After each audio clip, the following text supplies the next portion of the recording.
Hello and welcome everyone. I'm Sunshine with Outdoor Chattanooga. Tonight, if you are looking for Bike Maintenance 101, how to fix a flat tire, you are officially in the right spot. That is what this virtual workshop is about tonight. We want this to be a live interactive workshop. So even though we are virtual and doing it from Zoom, there are some ways that you guys can interact with us tonight. One is through the chat function, which I see a lot of people utilizing to let us know where they're joining us from this evening. We have 25 people on the call with us or in this webinar tonight. If you want to throw in the chat where you're from, that would be awesome.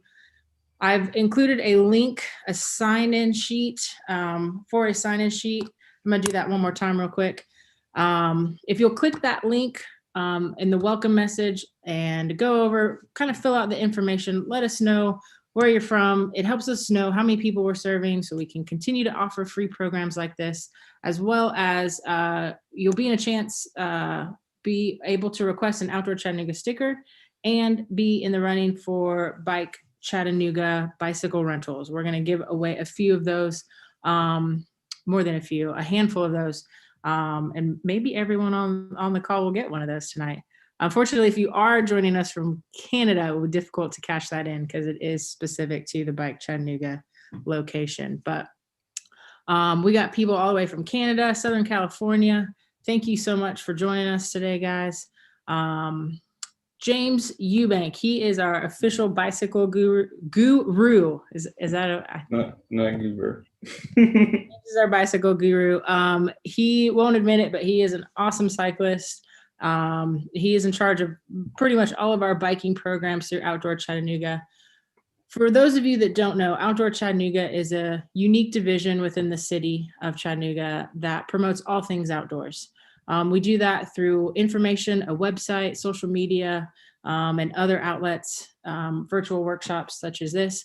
We also do it through programs where we provide equipment and instruction and teach you how to go outside and play.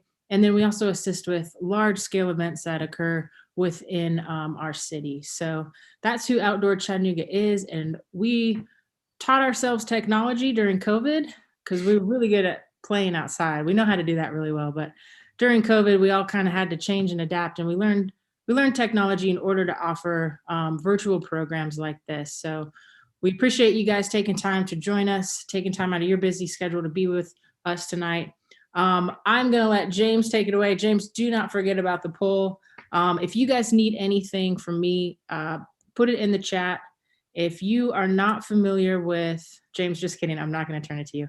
If you're not familiar with Zoom, if you will move your cursor around, if you're on a laptop or a desktop, it should pull up a menu bar at the bottom. That menu bar will give you access to a chat function, which you can drop in where you're from or contact me if you have any technical issues I can help with.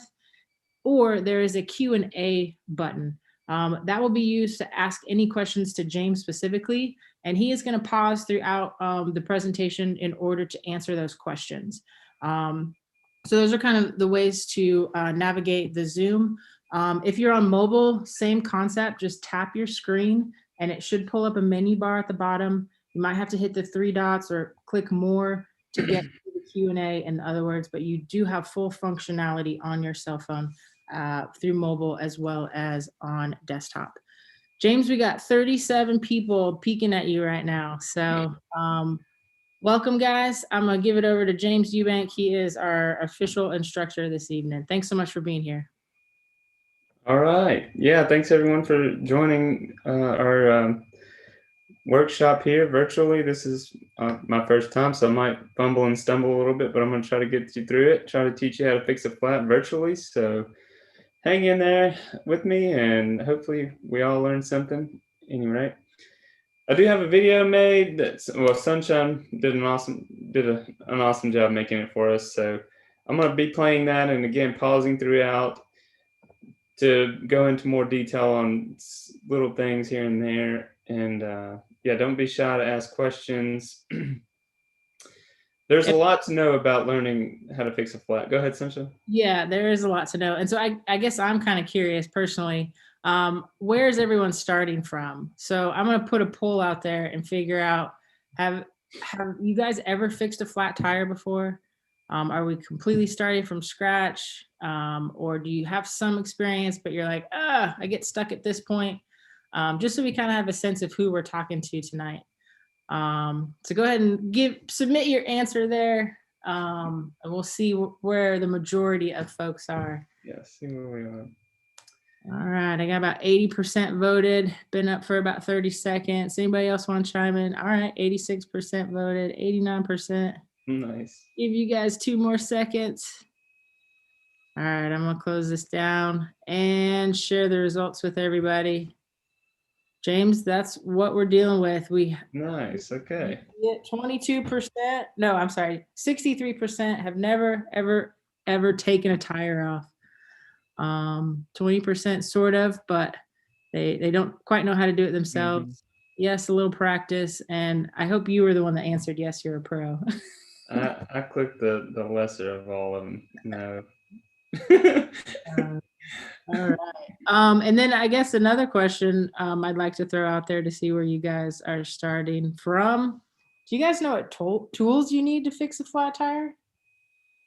Anybody know what they need to be carrying in their little pouch when they go riding around in case it happens on the side of the road or the side of the trail?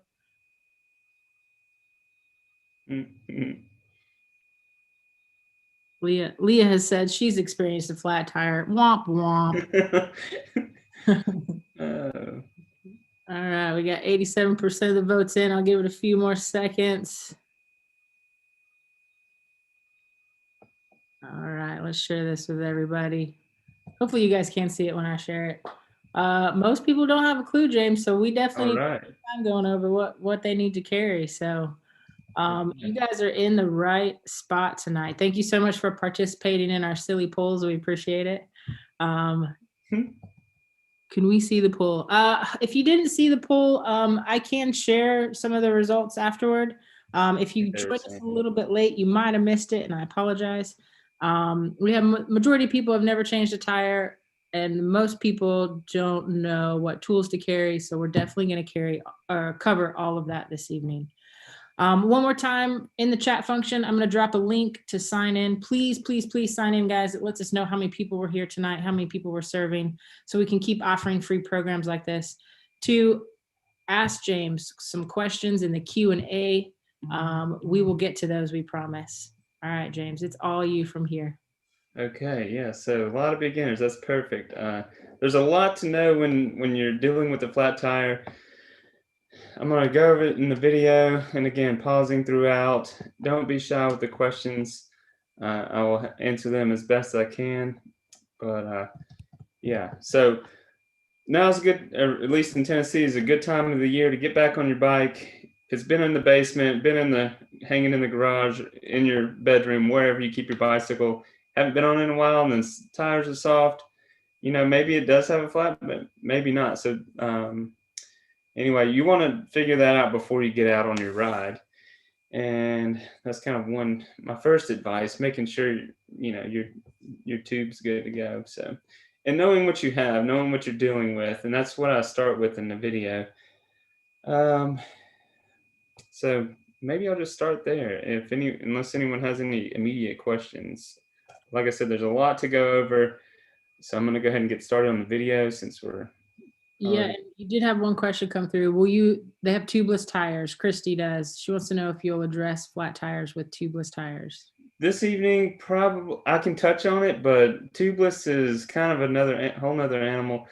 It's actually really easy sometimes, but it can also be really challenging. So I can touch on it for you. Yes. And a good question. It was definitely on my mind because my mountain bike's tubeless, and it's 90% of the time it's good, but there's some times where it doesn't hold air, and oftentimes it just needs more sealant.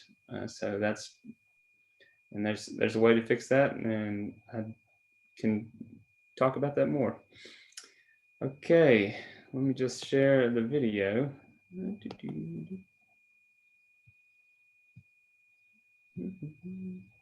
Yeah, thanks for being with us tonight, guys. 35 people on the webinar. We appreciate you taking time out of your schedule to be with us tonight. Yeah. All right, ready or not? Hello everybody, I'm James from Outdoor Chattanooga. Today's virtual learning opportunity is going to be going over how to fix a flat on a bicycle. Today I've got a few examples of flat tires on a variety of different bicycles. So I'm going to talk about how to identify what caused the flat, and then removing the wheel and fixing the flat and putting everything back together. So a few tools you're going to need to remove your wheel and fix your flat are going to be either an adjustable wrench or a 15mm wrench, depending on what you have, tire levers, a new tube, and of course a bicycle pump. So you gotta... Okay, I'll already go ahead and pause it. Maybe I'll stop sharing real quick.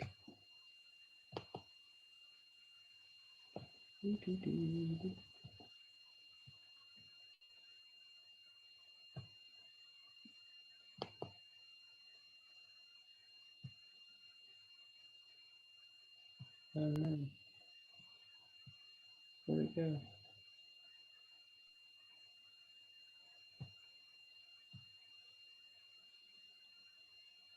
Guys, while James is looking for whatever he wants to show us, if you want to drop in the chat, let us know what kind of bike attachment you have. Are you dealing with a kid's bike that has like bolts and nuts? Do you have a quick release? Do you have a through axle? Let us know what type of bicycle you have.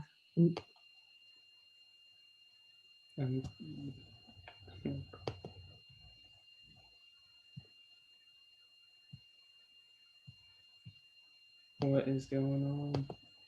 Sunshine, can you hear me? I can hear you, yeah. Okay, what? Why can't I see? Let's see. Well, I don't know where y'all are on my computer here. It's not. Well, if you just want to stick with the video, James, that should be fine. Okay, so y'all can hear me. So tools, those are tools that you might need when you're at home.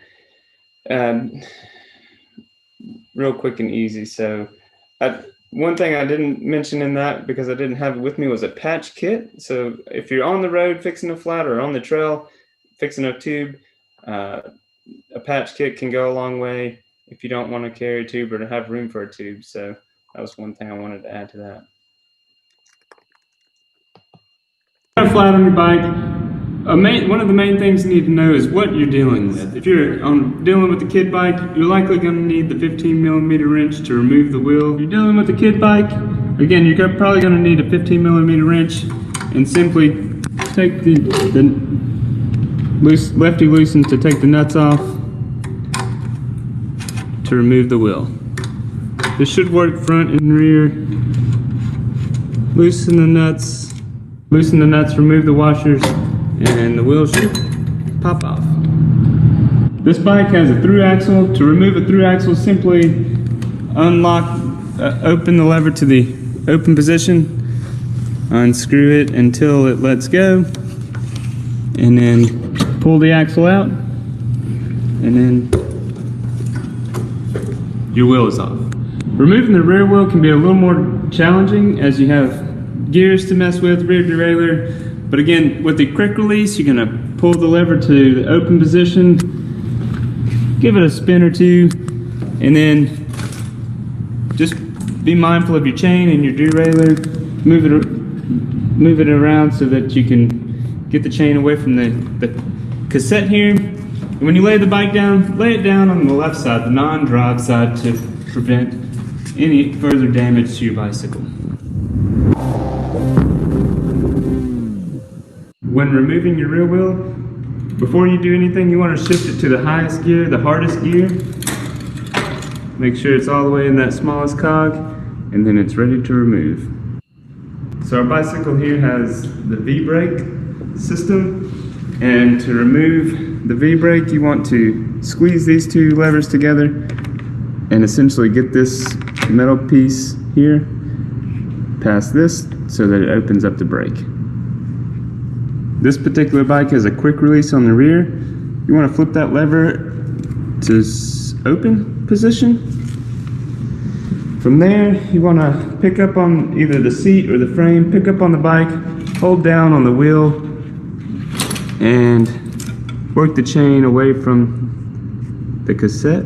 With one hand, pick the bike up, and then the other hand kind of push down on the wheel and the tire and work it off. Once you have the wheel off the bike, you're gonna... Let's see if I can figure out where everyone is.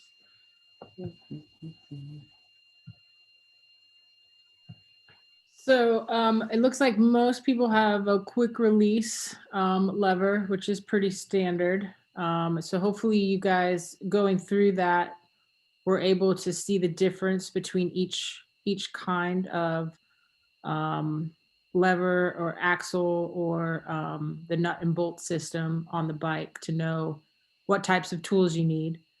Shunda, I see you might be having issues watching the video. Is it pixelated? What's going on? Type more so I understand and maybe we can help troubleshoot it. And then if anybody else has any other questions at this point, feel free to drop those in the Q&A or in the chat function, whichever.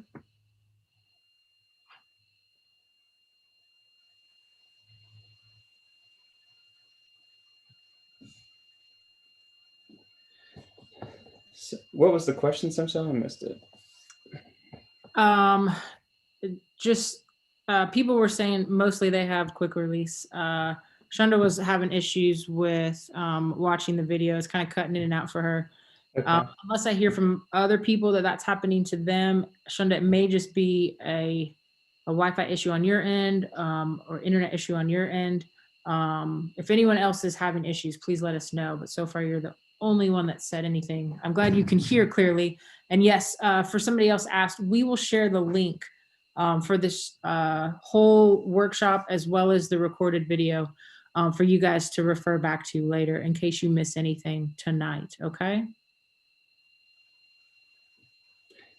All right, so yeah, that's removing the wheel. So you got a flat tire. Sometimes you know what happens, sometimes you don't. But that's either way. Taking the wheel off, it can be a challenge. So in the rear wheel mostly. So no, like I mentioned before, knowing what you're dealing with, what tools you might need. If you have the quick releases, really you don't need any tools. But if you're dealing with a kid bike, you might need that 15mm wrench.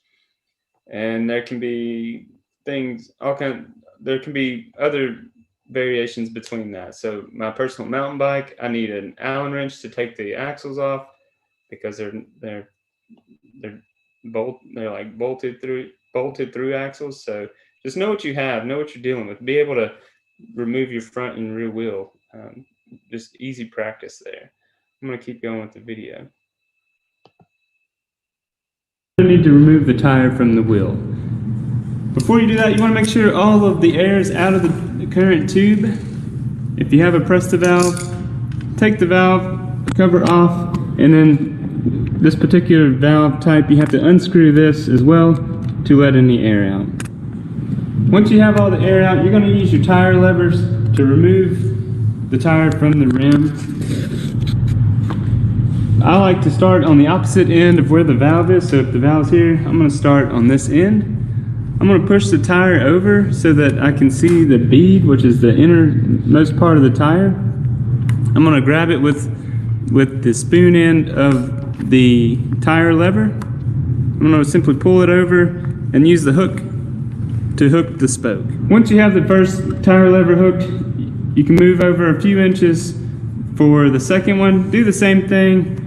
Grab the bead and pull it over. And from here, you can push all the way around, maybe even start back at the top where you started and pull all the way around until one side of the tire is completely removed from the rim. Okay, so removing the tire, I made it look pretty easy because I have a lot of practice. The tire was not the easiest, but not the hardest to take off the one side. So do be mindful of that. I mentioned the tire levers. Having two of those is pretty key. If once you get good at it, you can actually take it off without a tire lever and reduce the risk of pinching your inner tube. So, but anyway, when you're starting out, start with use those tire levers. It's a great tool, makes it much easier. That spoon end, hooking the bead of the tire, which is the innermost part of the tire, and I'll go over that. And then the hook in on the spoke, all that good stuff. I talked about the air in the tube. So before you even get started, if you have even the slightest amount of air in the tube still, and you try to do this, it's going to be really challenging. So make sure that you do remove all the air. I've tried to help someone over the phone fix a flat, and they kept talking about their tire lever popping off, and it was not very difficult for them. And I kept thinking this shouldn't be that difficult. So we finally did a little video conference, if you will, and it turns out there was still air in the tube. So that made it really challenging. So make sure, even if you just check it before you get started, before you get started removing the tire. So are there any questions on that part, removing the one side of the tire from the rim? I haven't seen any questions come through. So yeah, guys, feel free if you have any questions. You're like, I don't even know what a tire lever is. I need you to cover that more in depth. Right. Please put in the chat. Let us know, and we can always go back and recover something that maybe is a little unclear. But as of right now, I don't see any questions. Okay. This, I don't think I mentioned, but the video is pretty redundant. Just to cover it a few times, you'll probably hear it 2, 3, 4 times. So if you don't catch it the first time, don't worry. I'll probably go back over it. And again, I'll probably stop the video and talk about it one more time and give you all the opportunity to ask a question. All right, and rolling. So the tire's off on one side.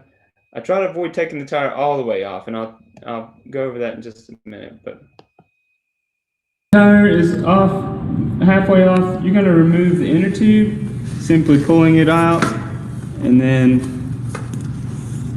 pulling the valve out of the valve hole. And this is your inner tube.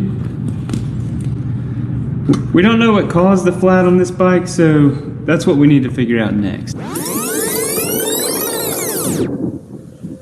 You want to make sure all the air is out of the tire.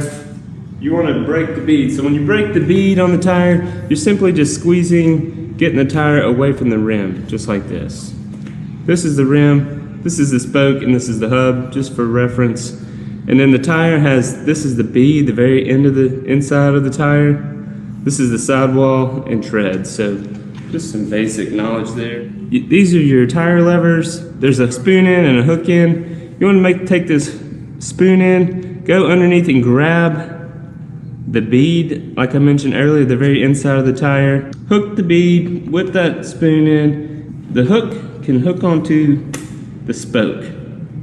All right, now I'm going to take a second one. I'm going to go a few spokes over and do the same thing. Grab the bead, simply roll it over the rim and hook it. And at this point, with this one, we can just roll the tire off.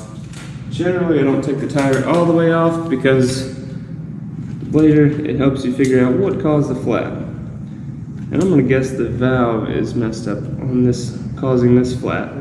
The metal on the rim can actually cut the valve. As you might can see here, some cuts in the valve.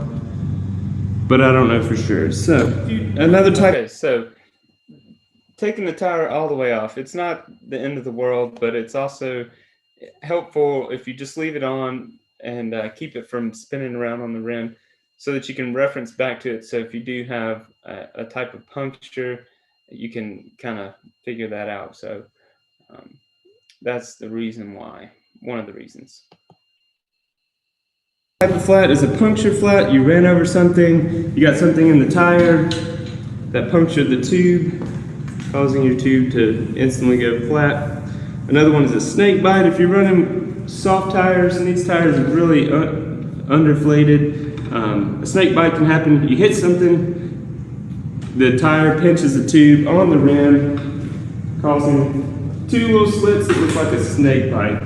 So in inspecting for your flat, what caused it?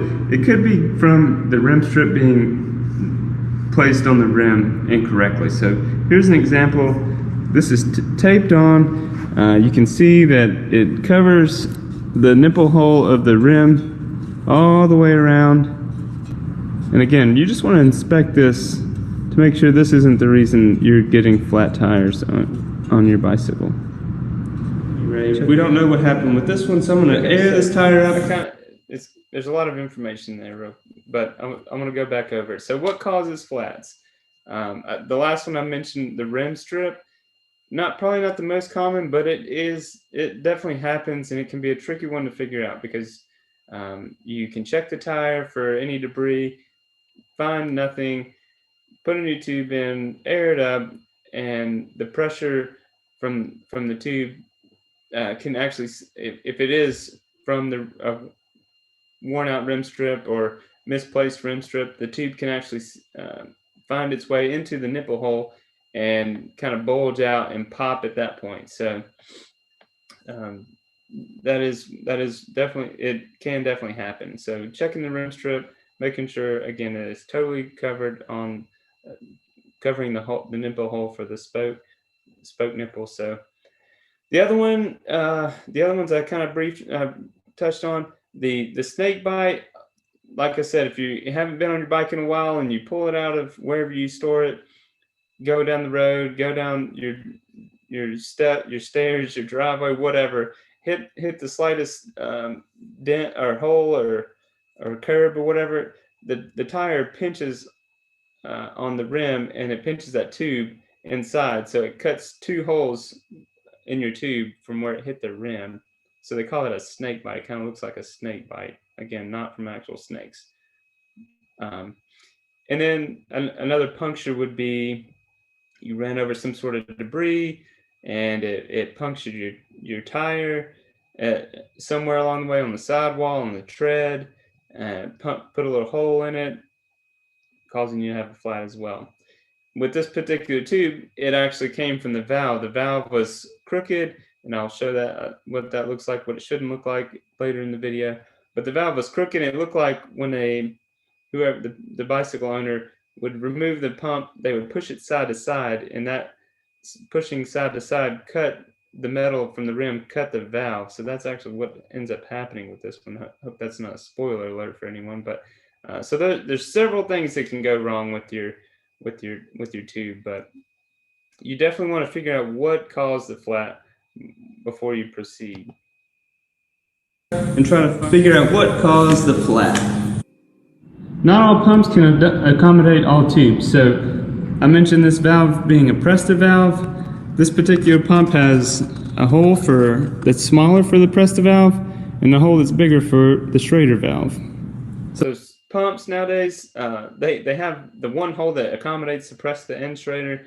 That goes back to knowing what you're dealing with, knowing what valve you have, what type of pump you have. If you don't know what valve or own a pump and you go to buy one, try to look for one that just has the one hole that accommodates the Presta and the Schrader. It just makes it a little easier for you, especially if you're looking at a hand pump.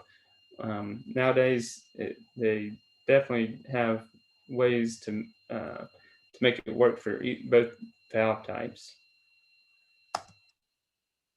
So again, pushing this into the smaller hole, pushing the lever down to lock it on this particular pump, and then airing it up to figure out where your hole might be.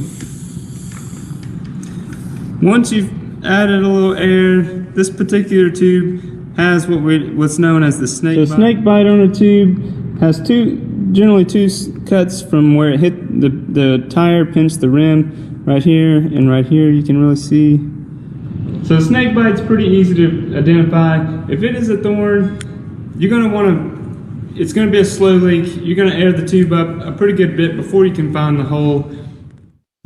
Try to find the little hole. You can also sprinkle some water on the tube. You can also check the actual tire for anything. You can use a piece of cloth. If it is something sharp, it will catch on the cloth and not your fingers. Go all the way around the inside.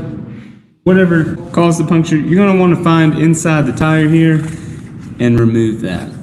Anyway, once you figure out what caused your flat, you can go ahead and replace it with a new tube. So if you don't know what size tube you're going to... It's real important, like I said, to figure out what caused your flat.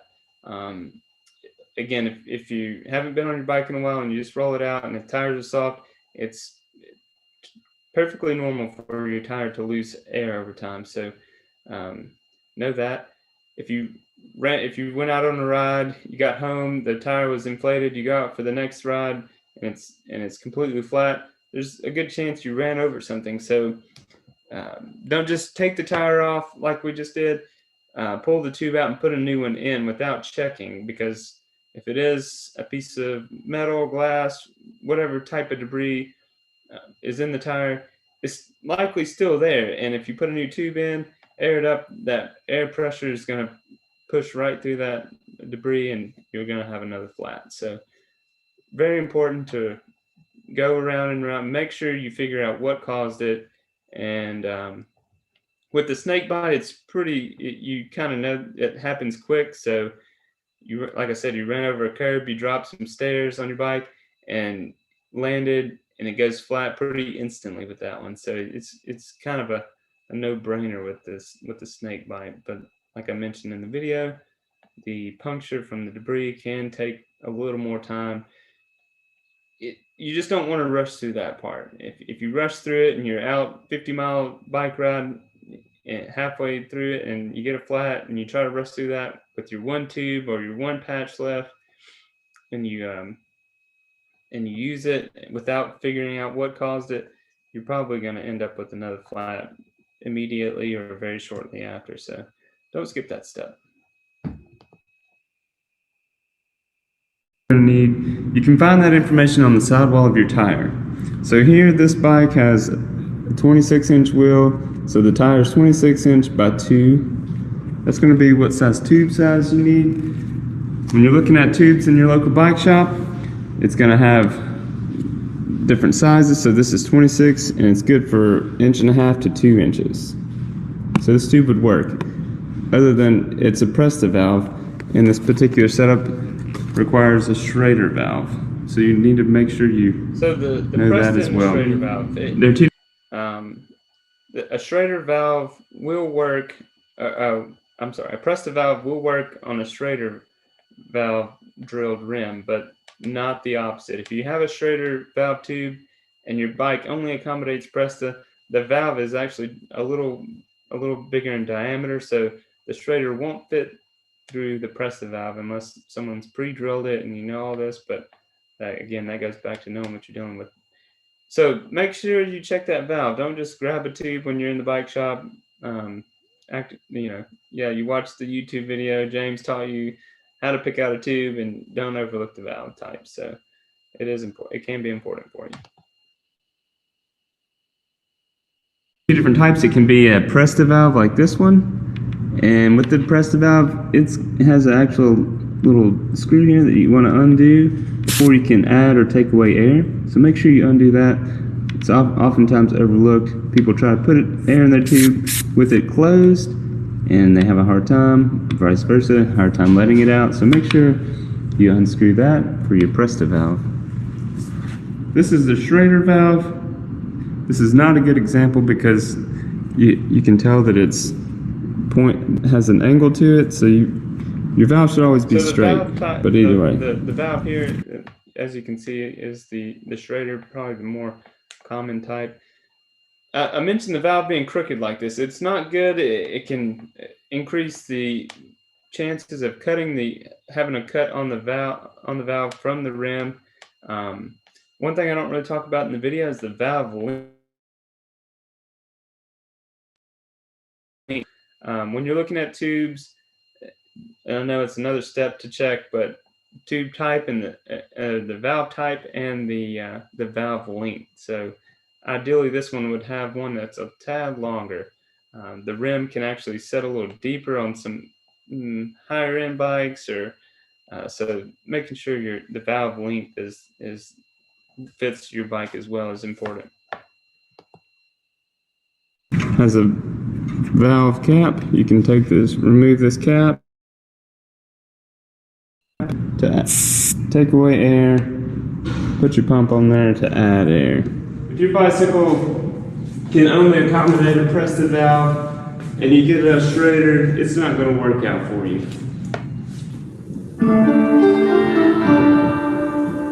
This bicycle needs a 27.25 inches. So 27 inch is what we need for this one. Another bike over here is probably 700C. That's a common size. 26 inch, 29 inch. There are a variety of sizes. So just make sure you check on your tire what size tube you need before ordering or going out and buying one. And then when you get it, it's going to be completely deflated. Before you install it, you want to add a little inner tube. You figured out what caused your flat, one side off, and you figured out what caused the flat. You fixed that or addressed that issue, and we're moving on to going ahead and putting a new tube in. I don't really talk about a patch kit in the video, but you can go the patch kit option. I know if you're on a road bike, it's a lot easier to carry, a patch kit and a little hand pump. But you can get a little pre-glued Park Tool patch kits for a few bucks, and there's 6 or 8 or maybe even 10 in the pack, and you can limp home with that. So it's a good it's more compact to carry and can get you home, with less bulk. But I think either way, you can carry both a patch kit and a tube, and just cover your bases there, and be ready for anything, for any type of flat. But where I was going with that is the patch kit. You can use multiple ones on one tube. So if you're on the cheap side, kind of like me, you would put a patch kit on, or put a patch on, continue to use that tube if you wanted to reduce your your waste or whatever. So you can keep patching that tube with different flats with the patch kit versus just swapping out a new tube every time. It's a little less impact there. So personally, I do use probably 6 or so patches on a tube. I limp for a while, so it's not uncommon, and it will hopefully work if you patch it correctly. Yeah, and I will say, I'll chime in, James, that on Outdoor Chattanooga's YouTube channel, we actually have a video that shows how to patch an inner tube. So if you do want to get into that, you can find that on our YouTube channel. Yeah, so yeah, on YouTube, our YouTube channel. Good point, Sunshine. It is a good resource, and like I said, the patch kit, I personally use it more than I replace a new tube. So once my patch kit, once I start running low on patches, then I know it's time to get a new tube and a new patch kit. So oh no, it looks like we may have lost James. Gotta love when technology doesn't work.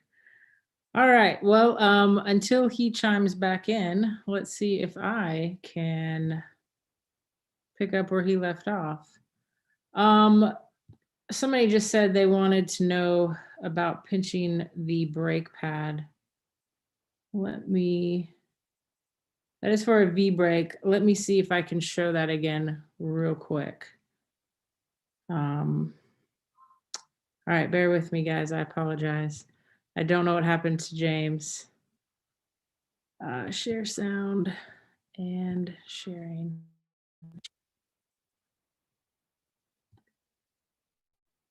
Let's try again.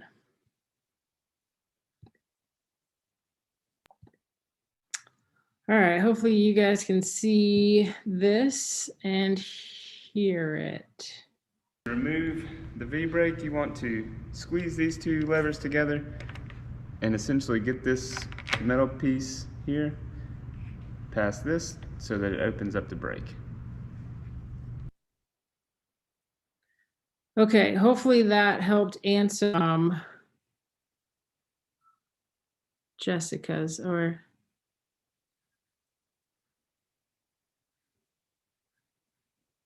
yeah, Leah. Hopefully that covered that part for you. You're just kind of pinching the two metal pieces together to get that back where it was. All right, I am going to get back to where James was on the video, and you guys feel free to ask questions. I'm just not going to be able to see the chat or the Q&A until I pause and stop sharing the screen. So bear with me, and here we go. I think he was talking about the valve types. You guys are somebody was very glad they finally learned they have a pressed valve. It does make a difference. And size, the inner tube sizes, that always confused me too, but all right, I think we are right. Any dirt, pick up any debris. Completely deflated. What size tube you need before ordering or going out and buying one. And then when you get it, it's going to be completely deflated. Before you install it, you want to add a little air to it. With the tube slightly inflated, you want to make sure that you don't let it hit the ground, any dirt, pick up any debris. If you do that and put it in, the pressure could puncture the tube again and you still have a flat. To start, I would put the valve into the valve hole here, all the way, and then start to tuck the tube in, working your way on the opposite sides, tucking it in the tire until it's all the way tucked in. Once the tube is inside the tire, you're going to fold the bead, the innermost part of the tire here, back onto the rim. And we're going to start opposite of where we took it off. So we're going to start at the valve, simply roll it over, and again you're going to do just like you did with the tube, chasing it on both sides, otherwise it'll just come off as you go around and around and around. And then it's gonna start to tighten up here. Once you get here, you can use your tire lever, or with some practice, you can just roll this bead onto the rim with your hands.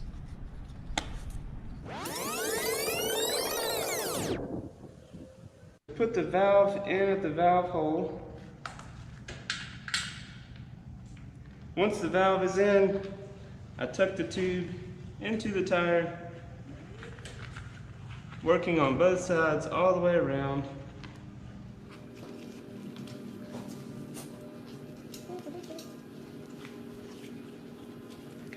Once the tube is tucked in, you want to start at the valve, opposite of taking it off. Start at the valve and roll the bead onto the rim. You want to make sure you do it on both sides at the same time, otherwise you'll just chase the tire off of the rim. So once you get about here, it's going to get a little tight. Just keep pushing, and it rolls on. Nice and simple with this particular setup, but not always. You might sometimes need to use those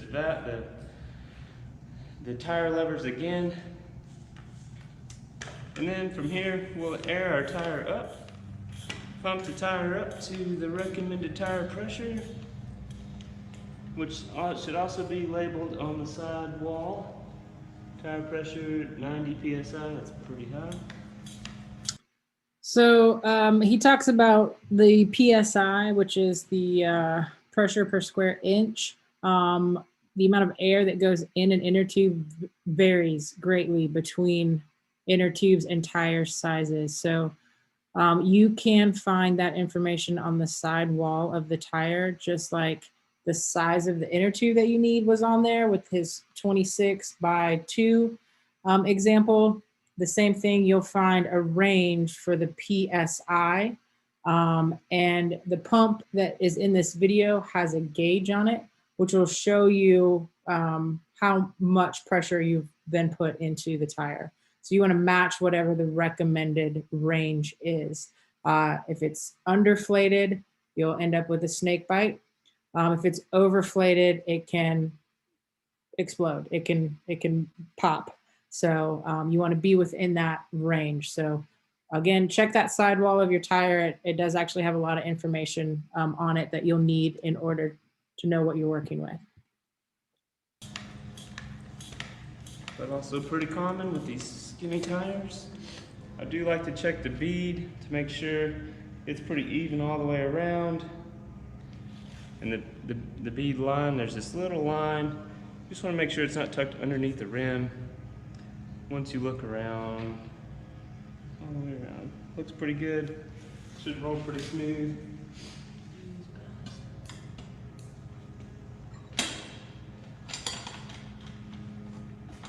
And then you want to put the front wheel back on, or rear, whichever you're working with. So when putting your rear wheel back on, kind of reverse the process. Hold the bike up by the seat, bring your wheel back over, and you're aiming to get this cassette here in between this chain space here. So bring it over and set this top part of the chain on the cog, and just let the weight of the bike kind of drop in, and you're trying to get this axle. This is the dropout. The axle in the dropout here. Line that up. Make sure it's all the way down on both sides. Come back over here to your non-drop side. Pull your quick release back to the closed position. And then reattach your brakes.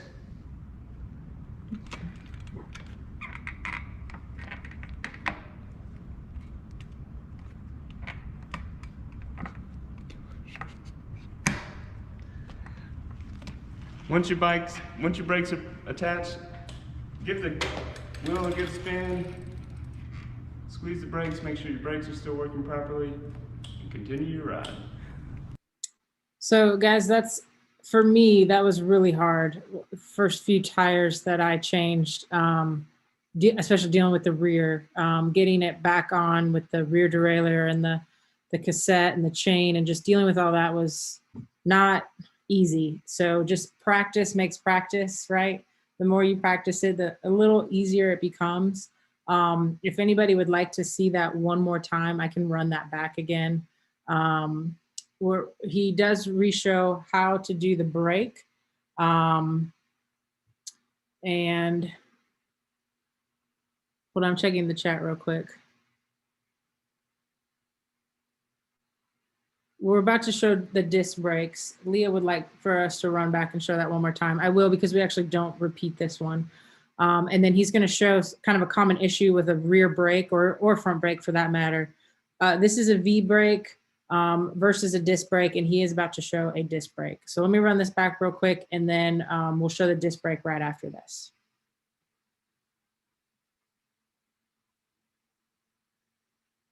So showing how to put the front on with the quick release. And then so when putting your rear wheel back on, kind of reverse the process. Hold the bike up by the seat, bring your wheel back over, and you're aiming to get this cassette here in between this chain space here. So bring it over and set this top part of the chain on the cog, and just let the weight of the bike kind of drop in, and you're trying to get this axle. This is the dropout. The axle in the dropout here. Line that up. Make sure it's all the way down on both sides. Come back over here to your non-drop side. Pull your quick release back to the closed position. And then reattach your brakes. You guys can see he struggles a little bit. It's got quite a bit of tension, and you'll hear it click when it finally gets in place. Once your brakes are attached, give the wheel a good spin, squeeze the brakes, make sure your brakes are still working properly. That's an important step. Go ahead and crank the wheel and squeeze the brakes to make sure they are functioning again. Continue your ride. With this style of brake, you have these little bars that can come out from behind the brake. If you see this, it's not a big deal. Your brakes will still work, but you don't want this hanging out. So all you have to do is simply push it over and tuck it back underneath here. So putting the wheel back on your disc brake bike, put your chain. On this particular bike, it's a single speed, so just have one gear to worry about. And then line the dropout up with the axle. And you're also going to be mindful of your brake here. So This is the brake rotor. You don't want to touch it with your fingers. It can contaminate it and it won't work as well. So just make sure it's lining up with the brake caliper.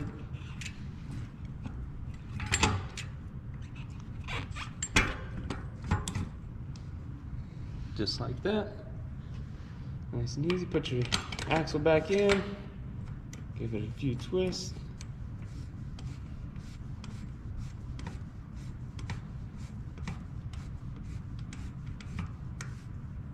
Pull the lever up back to the closed position. Check the brake, make sure it's not rubbing. And you're good to go. Get the wheel nice and snug in the dropouts. You don't want this quick release to be too loose.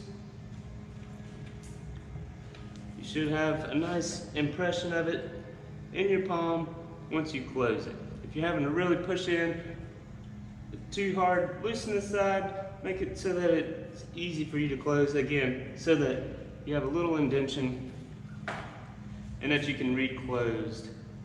Maybe you can see that closed right there. And your flat is fixed.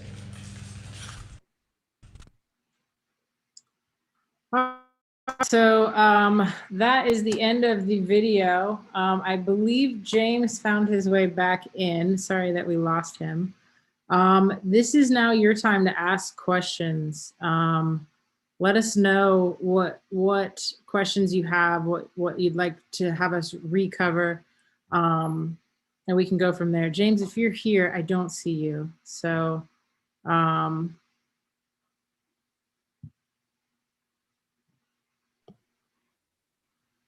yeah, James, you came in as a regular participant, so you may need to, but I did allow you to talk, so we just can't see you anymore. You can hear me talking? Yeah, I opened it up so you can talk. We had one question come through that I don't know if I know how to answer. It was from Wendy. She wants to know, one of the wheels, the spokes on her wheel is getting rusty, but she's not sure why. Is that something she can clean up, or should she just go get a new wheel? Likely you can clean it up. It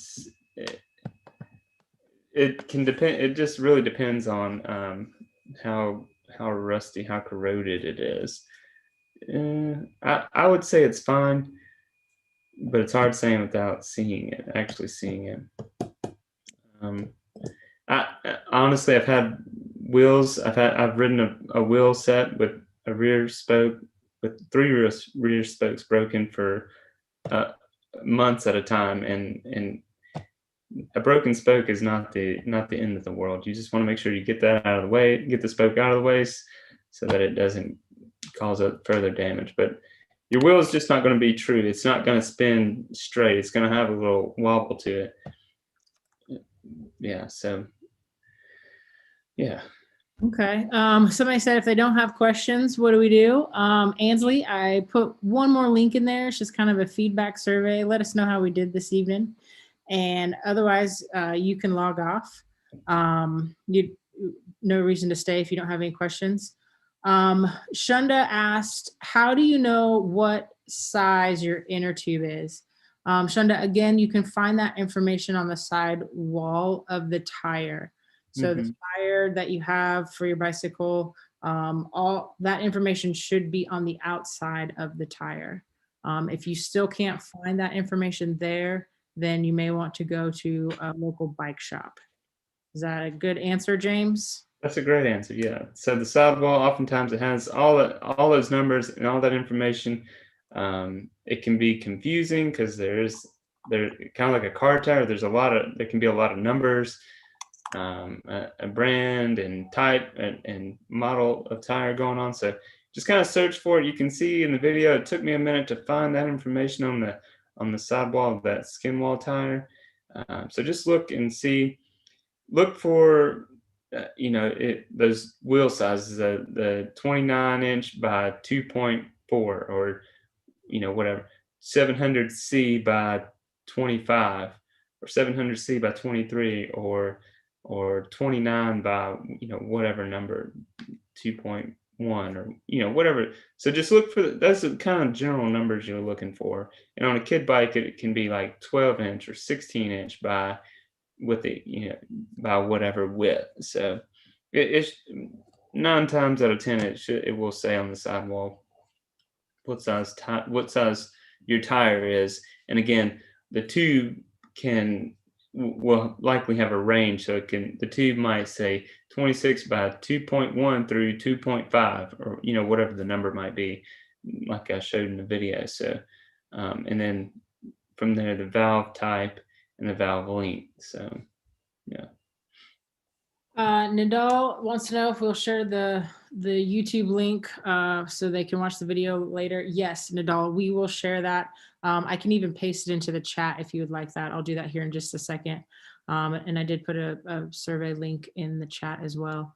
For those of you that need to log off, thank you so much for being with us tonight and sticking through the technical difficulties. We do appreciate it. Hopefully you did learn a new skill and you can actually change your own flat tire.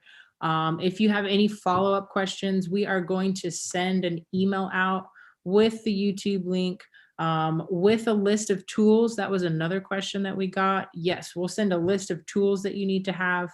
And then if you have any questions after that, feel free to reply to that email and ask those to us. We're happy to help. If you don't have a flat tire, how often should you change your tires is a question that we have. That's a good question. In the local shop that I go to, they see all kinds of scenarios. So someone can have a bike from the 70s with the original tires and the original tubes. The tube can just kind of disintegrate over time. So at that point, you probably know it needs to be replaced. But how can